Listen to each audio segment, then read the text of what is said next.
Lopatina from Unstructured. Have you tried this on other eval frameworks? I have not.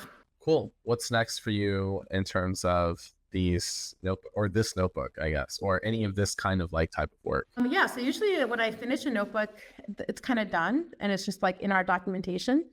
This one I ended up refreshing because I wanted to update it to llama 3.1 since we were going over it in this webinar.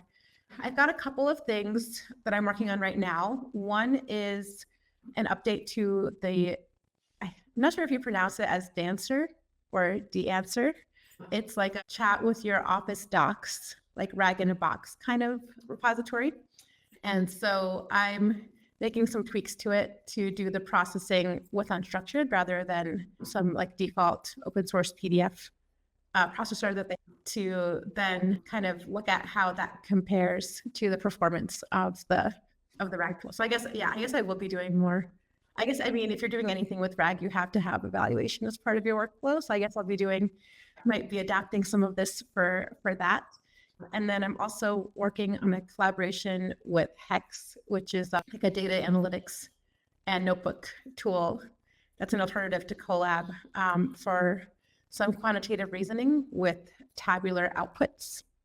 So kind of generate the tabular outputs, and then they have like code magic to write SQL queries or pandas queries that can let you ask questions about the table. So those are kind of a couple of near-term items. Very cool. How do you feel about using llama 3.1 for evals? Like using it as the evaluation model?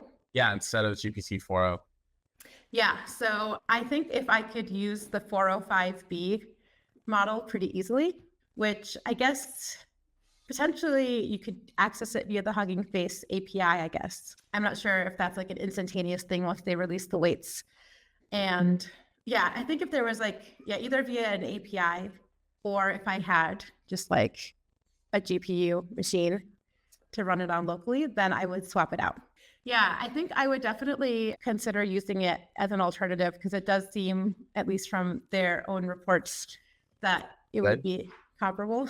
Yeah, I wonder if the Ragus flow, or they have their own prompts like under the hood, which is kind of what I liked about using it. You just specify which metrics you want.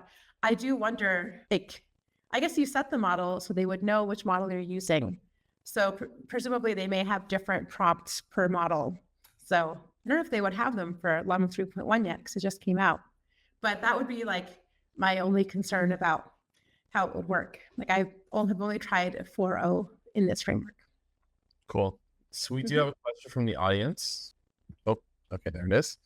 How long does it take to process that one PDF?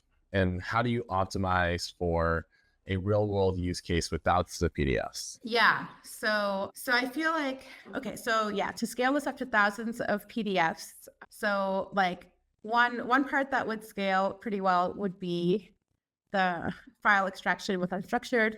So in our documentation, you could use one of our ingestors at our ingestion pipeline and then set some of those parameters for higher parallelization that we actually have some updated documentation coming out on soon because speed is important. And that would prepare a bunch of your documents rather quickly.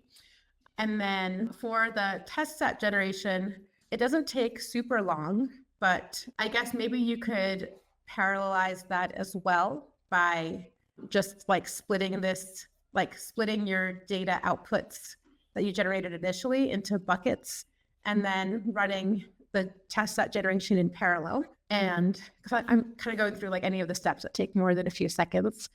And then the very slowest part is generating the answers. So when I did run this, I did get a complaint from the model that I was putting it in each question one by one. So I guess you're supposed to pass a data frame. So this definitely could have been a little bit more optimized. But yeah, the main bottleneck is your own RAG system. So I guess whatever you could do to speed it up, like throw more compute at it, parallelize it more. Again, like these questions, you could break down into like 10 sets of questions and run those all in parallel. So I would say, yeah, that part you could split up. And then for the final evaluation, that took 2 minutes for 82 questions. And so I guess this would be harder to parallelize because you want the metrics output at the end. So maybe that part, I don't know. I guess maybe there could be other tools out there that do the evaluation faster. So yeah. I think the question was about like the PDF ingestion. Can we parallelize like PDF ingestions? Yeah. Oh, so the one PDF, I meant through the entire notebook. Like the processing of the one PDF in terms of ingestion, like we ran that here, that was 57 seconds. Okay, there we go. Yeah. And this did not have anything parallelized to the processing. Okay, cool. All right. Let's see. There doesn't seem to be any more questions for the moment. I think I've asked a couple of questions about what I would like to know. So someone says, thanks, Dan. Mm-hmm. And yeah, I think we can wrap it up here unless you have anything else that. But yeah, let me just share where I found the notebooks. So on our website, if you go to documentation about different tweaks on RAG or different quick starts for different vector databases, things like that. And we're continually building this out. So you can find that notebook or others there. So yeah, if you try it out with your own file or scale it up or anything, I'd be curious to hear the results. All right. Thanks, Nina, for coming. And I'll see you guys in a couple weeks.